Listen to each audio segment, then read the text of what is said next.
Now we're going to turn to those protests erupting in Afghanistan for the fourth straight day.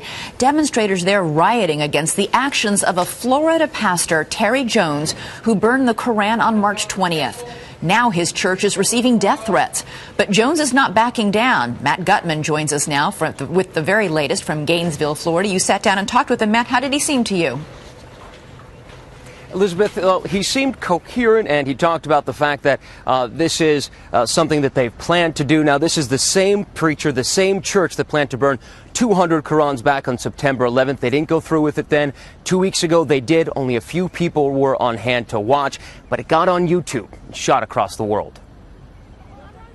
This is what it looked like in Afghanistan this weekend.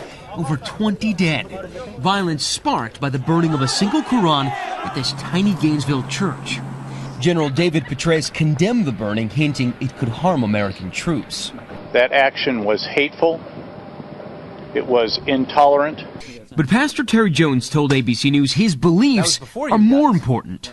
Even at the expense of an American soldier, or 2 or 10. I would have to say yes. Perhaps in the long run, we have saved hundreds or thousands of lives. A lot of Americans would disagree, and I'm sure the mothers of those boys would too. Well, you have to understand that of course, we do not take that lightly. We cannot allow it to eat us up.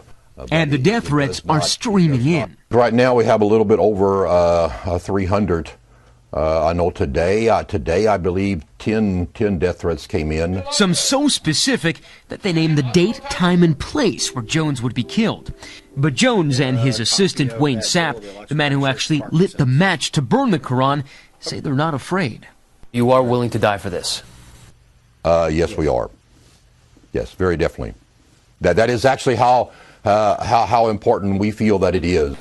Jones and his few remaining followers are always armed. Can we see? Sure. This is a church that is increasingly isolated. It's been said that parishioners have left this church. I wonder how many.